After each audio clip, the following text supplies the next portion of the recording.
मेरे सिर्फ तेरी तृष्णागी लब पे मेरे फलक कदमों में झुके तो सीना তে একজন গ্রামের মেয়ে।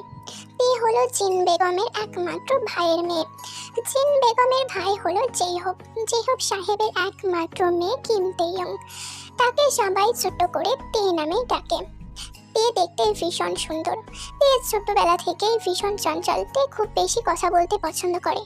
তে যেন অল্প সময়ের মধ্যেই সবাইকে আপন করে নিতে পারে।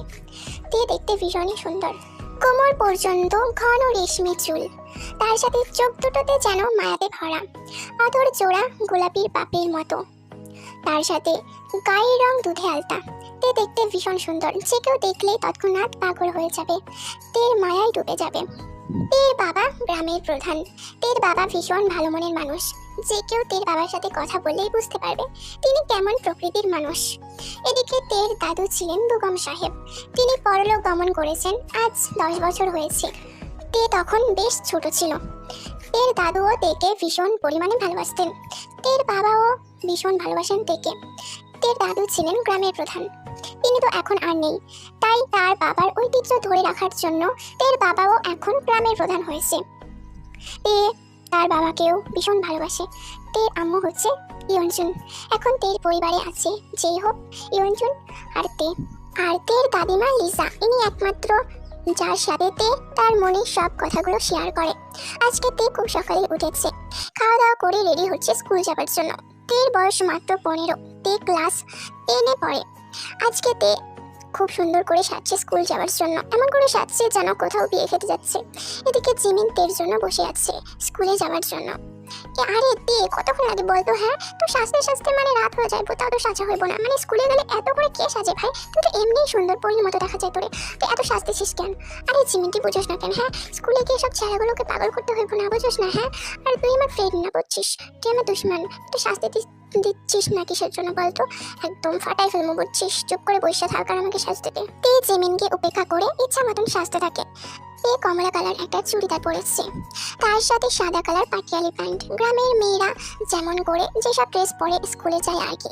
তার সাথে তার লম্বা লম্বা রেশমি চুলগুলো বিনুনি কেটে কোমরে ছেড়ে রেখেছে।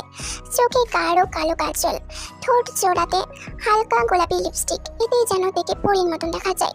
এবার জিমিন আর সহ্য করতে না পেরে থেকে টানতে টানতে নিয়ে যায় রুমের বাইরে আর স্কুলে যাওয়ার উদ্দেশ্যে বেরিয়ে পড়ে। ইয়নজুন খুব সকাল সকাল রান্না বান্না শুরু করে দিয়েছে। ঘর গোছানো, ঘর সাজানো, তোড়জোড় শুরু করে দিয়েছে।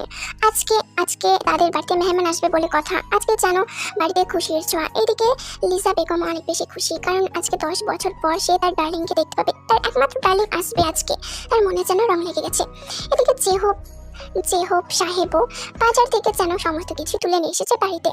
সব কিছু নিয়ে এসে বাড়িতে ইয়নজুনকে ডাকতে শুরু করে। ইয়নজুন, ও ইয়নজুন, তাড়াতাড়ি এসো, এগুলো ধরো, দেখো অনেক কিছু এনেছি। আজকে একমাত্র বোন আসবে বলে কথা, এসব তো আয়োজন করতেই হবে বলো। ইয়নজুন জেহবের কথা শুনে তাড়াতাড়ি করে ছুটে আসে রান্নাঘর থেকে। এসে ব্যাগগুলো নিয়ে রান্নাঘরে চলে যায় রান্নাবান্না করার জন্য। আজকে বাড়িতে সবাই অনেক বেশি খুশি, কিন্তু তে এসব বিষয়ে একদমই অজানা। তে এসব বিষয়ে কিছুই জানে না। তাদের বাড়িতে মেহমান আসবে কি কে আসবে সেটা তে এখন পর্যন্ত জানে না। জিমিন আর তে তাদের স্কুল শেষ করে বাড়ি ফিরছে রাস্তা দিয়ে। আর এটা কোনো রোড রাস্তা নয়, বরং এটা মাটির রাস্তা, গ্রামের মাটির রাস্তা। আর রাস্তায় অনেক জল কাদা জমে আছে জায়গায় জায়গায়। 2 দিন আগে অনেক বেশি বৃষ্টি হওয়ার কারণে জায়গায় জায়গায় জল কাদা জমে আছে।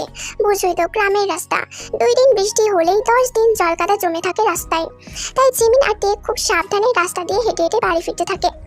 এদিকে জঙ্কুক আর তার মা, তার বাবা তেদের বাসার উদ্দেশ্যে আসতে থাকে গাড়ি নিয়ে, তাদের মার্সিডিজ নিয়ে। আর এসেই অর্ধেক রাস্তা এসেই মাটির রাস্তায় তাদের গাড়ি খারাপ হয়ে যায়, মাটির রাস্তাতে আটকে যায়। ড্যাম ইট ড্যাড, এসব কি? হ্যাঁ, তুমি না বললে যে গ্রামের রাস্তা নাকি অনেক বেশি ভালো, তাহলে এসব কি? আমি এমনিতেই এখানে আসতে চাইছিলাম না, আমার বিজনেসের কাছে অনেক বেশি লস হয়ে যাবে ড্যাড। মানেটা কি? মানে এসবের জন্য, এসব গ্রামের খ্যাত দেখানোর জন্য তুমি এখানে নিয়ে আসছো আমাকে? হ্যাঁ, জাঙ্কুক অনেক বেশি রেগে যায় আর তার ড্যাডের ওপরে রাগ ছাড়তে থাকে। আরে জাঙ্কুক, এরকম কেন করছিস বাবা? এসেই যখন পড়েছিস তখন চল, গাড়ি তো খারাপ হয়ে গেছে, এখন কি করার? হেঁটে হেঁটে যেতে হবে। মানে ড্যাড, মানে আমি আমি এখন হেঁটে হেঁটে যাব, মানে শহরের বাবু এখন হেঁটে হেঁটে যাবে গ্রামের রাস্তা দিয়ে। উফ ড্যাড, তুমি আমাকে হাসালে, মানে আমি কোনোভাবেই সম্ভব না। তুমি একটা গাড়ি বুক করো। আরে জাংকুকের কথা শুনে জাংকুকের বাবা হাসতে থাকে। ড্যাড তুমি হাসছো? হ্যাঁ, মানে আমার অনেক বেশি রাগ হচ্ছে, কিন্তু ড্যাড আমার অনেক বেশি রাগ উঠে গেলে না আমি মানে এখান থেকে ঘুরে বাড়ি চলে যাবো, ঠিক আছে? কিছু একটা করো। আর আমি এই মাটির রাস্তা দিয়ে হাঁটতে পারবো না, তুমি দেখেছো রাস্তাটা অনেক বেশি কাদা, আর এখানে যদি একবার আমি পড়ে যাই না তখন আমার প্রেস্টিজ ডাউন হয়ে যাবে। আরে জাংকুক বাবা, এত রেগে যাচ্ছ কেন? চলো গাড়ি থেকে নামো, এখন আমাদের গাড়ি খারাপ হয়ে গেছে, এখন আমাদেরকে হেঁটে হেঁটে যেতে হবে। আর এখান থেকে তো একটুখানি হেঁটে হেঁটে যাওয়া যাবে। আর জাংকুক, এটা আমাদের শহর না, এটা গ্রাম, ঠিক আছে? এখানে চাইলে যখন তখন ক্যাব বুক করা যায় না। জাংকুক তার ড্যাডের কথা শুনে রেগে মেগে গাড়ি থেকে নেমে পড়ে। জাংকুক একটা ব্ল্যাক ডেনিম জিন্স, তার সাথে ব্ল্যাক জ্যাকেট, তার সাথে ব্ল্যাক সানগ্লাস পরে, তার সাথে তার চুলগুলো সেট করা, জেল দিয়ে সেট করা। জাংকুক অনেক বেশি হ্যান্ডসাম। জাংকুককে দেখে যে কেউ প্রেমে পড়ে যাবে। আর তার গায়ের রং একদম দুধে আলতা, অনেক বেশি ফর্সা জাংকুক। তার পুরো হাতে ট্যাটু করা। জাংকুকের ডান হাতটা পুরো ট্যাটু, আর এই ট্যাটুই তো অনেক মেয়েদের, মানে সব মেয়েদেরকে আকর্ষণ করে। জাংকুকের সাথে একটা রাত কাটানোর জন্য, জাংকুকের সাথে ডেট করার জন্য অনেক মেয়ে পাগল, হাজার হাজার মেয়ে পাগল জাংকুকের জন্য। জাংকুকের dashing look and good looking দেখে যে কেউ একদম ফিদা হয়ে যাবে, এখনই একদম টাসকে খেয়ে যাবে জাংকুকের গুড লুকিং দেখে। কিন্তু জাংকুকের দিক থেকে এটা পুরোটাই বিপরীত। জাংকুক মেয়েদেরকে একদমই সহ্য করতে পারে না। জাংকুক মেয়েদের ঢং, মেয়েদের নাটক একদমই সহ্য করতে পারে না। জাংকুকের মানে মেয়েদের প্রতি অ্যালার্জি আছে। আর জাংকুক এমনিতেও শহরের মেয়েদের যা একটু পছন্দ করে, কিন্তু গ্রামের মেয়ে সে একদমই দেখতে পারে না। গ্রামের গাইয়া মেয়েদেরকে একদমই সহ্য করতে পারে না জাংকুক। জাংকুক মনে করে গ্রামের মেয়েরা অনেক গাইয়া হয়, এই কারণে জাংকুক গ্রামের মেয়েদেরকে একদমই সহ্য করতে পারে না, তার সাথে শহরের মেয়েদেরকে সহ্য করতে পারে না। জাংকুক গাড়ি থেকে নেমে কাদামাটির রাস্তায় হাঁটতে শুরু করে। জাংকুক একদমই কাদামাটির রাস্তায় হাঁটতে পারছে না, তার পা বারবার পিছলে যাচ্ছে, কারণ জাংকুকের কাদামাটির রাস্তায় হাঁটার একদমই অভ্যাস নেই। কারণ জাংকুক আগে কখনো গ্রামে আসেনি, এসেছে ছোটবেলায়, বাট বড় হয়ে থেকে জাংকুক কখনোই গ্রামে আসেনি। জাংকুক গ্রাম জিনিসটা একদমই পছন্দ করে না। জাংকুক রেগে মেগে কাদা মাটির রাস্তা দিয়ে হাঁটতে থাকে। এদিকে তে আর জিমিনও তাদের পিছন পিছন আসতে থাকে। তাদেরকে দেখে তে আর জিমিন ফিসফিস করে হাসতে থাকে, আর তাদের মতন ফিসফিস করে কথা বলতে থাকে। আরে জিমিনা, ওই দেখ সাদা ছেঁড়া, দেখছোস? মানে এমন ভাবে হাঁটতাছে যেন ভাজা মাছটা উল্টাই খাইতে পারে না। মানে দেখ হাঁটতাছে, দেখ মনে হইতেছে এখনই যেন পড়ে যাবে, মানে ছোট ছেলা, মানে কিভাবে হাঁটতাছে ভাই। আরে তে, তুই চুপ থাক তো, দেখতে পাইতেছিস না পোলাটা কত স্যাক্রিফাইস করতেছে? হ্যাঁ, এরকম করে তে আর জিমিন নিজের মধ্যে কথা বলতে থাকে আর হাসতে থাকে। আরে তে, তুই যাই বলস আর তাই বলস, পোলাটা কিন্তু একদম হ্যান্ডসাম আছে, মানে দেখছোস কত লম্বা আর কত ফর্সা, একদম গুড লুকিং, যাকে বলে একদম চুমু চুমু, বুঝছস? হ্যাঁ, এটা একদম খাঁটি কথা কইছস চিমিনা তুই। আমি সবসময় খাঁটি কথা কই, শুধু তুই আমার কথায় কান্দাস না। আইসে আমার কত খাঁটি কথা রে। এই শোন, তুই ওই পোলাটার দিকে একদম নজর দিবি না, বুঝছস? ওই পোলাটা আমার। মানে কি বান্ধবী, ওই পোলাটার কি তুই মালা গোস নাকি? সর, কি কইতাছস এসব? হ্যাঁ ছে, ওই পোলাটা মা লাগবো কেন? হ্যাঁ, আমি ওইভাবে বোঝাতে চাই নাই তোরে, আমি বলছি যে ওই পোলাটারে আমি বিয়া করবো। কি কি বলস বান্ধবী, ওই পোলাটারে তুই বিয়া করবি? হ্যাঁ, ওই পোলাটা তোরে বিয়া করবো। হ্যাঁ, ওই পোলাটারে দেখ আর তুই তোরে দেখ, বুঝছস? কোথায়, মানে কি বলবো, আর আমার মুখে কিছু আসতেছে না বান্ধবী, আমি ভাষা হারাই ফেলছি তোর কথা শুনি না। কোথায় পেঁচা আর কোথায় হচ্ছে ময়ূর? কি আমি কি পেঁচা? হ্যাঁ, আরে না না, তোরে কই নাই তো, যাই কইছি সে বুঝতে পারছে। এই ট্যাপা জিমিনা, তুই একদম চুপ থাক, বুঝছস? তোরে আমি একদম খুন কইরা ফেলমু, বুঝছস? ওই পোলা শুধু আমার, ওকে? তুই একদম নজর দিবি না। কি আমি ট্যাপা? হ্যাঁ, তুই আমারে ট্যাপা বললি? হ্যাঁ, তোর সাথে যা ব্রেকআপ?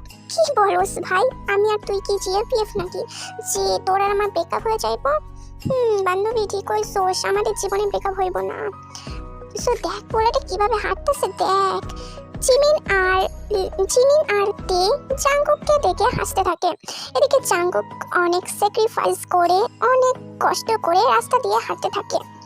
তার গায়ে, তার পায়ে অনেক কাদা লেগে যায়, অনেক কাদামাটি লেগে যায়। এটা দেখে জিমিন আর তে ভীষণ হাসাহাসি করতে থাকে। ড্যাম ইট ড্যাড, আমাকে রেখে তোমরা চলে যাচ্ছ কেন? হ্যাঁ, আমি হাঁটতে পারছি না, তোমরা দেখতে পাচ্ছ না? হ্যাঁ, আরে জাঙ্কুক এত রেগে যাচ্ছ কেন? এসো তাড়াতাড়ি, আর একটুখানি তো। জিন বেগম আর নামজুন জাঙ্কুককে রেখেই একা একা হেঁটে হেঁটে চলে যায়। জিন বেগম আর নামজুনের কোনো সমস্যা হয় না এই রাস্তায় হাঁটতে, কারণ তারা এর আগেও গ্রামে এসেছে, তাদের এইসব রাস্তায় হাঁটার অভ্যাস আছে। কিন্তু জাঙ্কুক বড় হয়ে থেকে কখনো গ্রামীণ এলাকায় আসেনি, কখনো গ্রামে আসেনি, তাই সে এই রাস্তায় হাঁটতে পারছে না। সে অনেক কষ্ট করছে, বারে বারে হোঁচট খাচ্ছে, বারে বারে পা পিছলে যাচ্ছে তার। এদিকে তে আর জিমিন তো জাঙ্কুককে দেখে খিলখিল করে হাসছে। এটা জাঙ্কুক এবার লক্ষ্য করে। জাঙ্কুক এবার এটা লক্ষ্য করতে পেরে অনেক বেশি রেগে যায়। ফাক, জাঙ্কুক কন্ট্রোল। এই যে তোমরা এত হাসছো কিসের জন্য? হ্যাঁ, একটু সাহায্য করলে তো পারো। মানে আপনার সাহায্য লাগবে? জি, আমার সাহায্য লাগবে। দেখতে পাচ্ছ না আমি হাঁটতে পারছি না? আচ্ছা, সাহায্য করতেছি। এটা বলেই জাঙ্কুকের পিছনে গিয়ে দাঁড়ায়, আর জাঙ্কুকের পিছনে দাঁড়িয়েই জাঙ্কুকে একটা ধাক্কা মেরে রাস্তায় ফেলে দেয়। আর জাঙ্কুক এদিকে টাল সামলাতে না পেরে কাদামাটির রাস্তায় ধপাস করে পড়ে যায়, আর কাদাতে মাখামাখি হয়ে যায়। এদিকে জিমিন আর তে তো বেজায় খুশি হয়েছে এটা দেখে, তারা দুজন খিলখিল করে হাসতে থাকে। জাঙ্কুক এবার তার রাগ আর কন্ট্রোল করতে পারছে না। তার রাগ এমন পর্যায়ে এসে গেছে যে সে কিছু বলতেও পারছে না, কিছু করতেও পারছে না। সে অনেক বেশি রেগে যায়। রাগের কারণে তার মুখ চোখ অনেক বেশি লাল হয়ে গেছে। আরে তে, আমরা এটা একদমই ঠিক করি নাই। দেখ, শহরের বাবু মনে হইতেছে অনেক রাগে গেছে, চল আমরা ভাগি এখান থেকে। তে আর জিমিন এটা বলেই সেখানে আর এক মুহূর্ত না দাঁড়িয়ে সেখান থেকে পালিয়ে যায় জাঙ্কুককে একা রেখে। জাঙ্কুক এবার কোনো রকম উঠে আস্তে আস্তে হাঁটতে থাকে। বাড়ি ফিরে এসে দেখে তাদের বাড়িতে মেহমান এসেছে। লিভিং রুমের সোফায় জিন, নামজুন, ইয়নজুন, লিসা বেগম অ্যান্ড জেহব সাহেব বসে আছেন। জেহব সাহেব দেখে বলতে শুরু করে, ওই যে আমার তে মামুনি চলে এসেছে, আয় মা এখানে আয়। তে গিয়ে জেহব সাহেবের পাশে দাঁড়ায়। মামুনি কেমন আছো?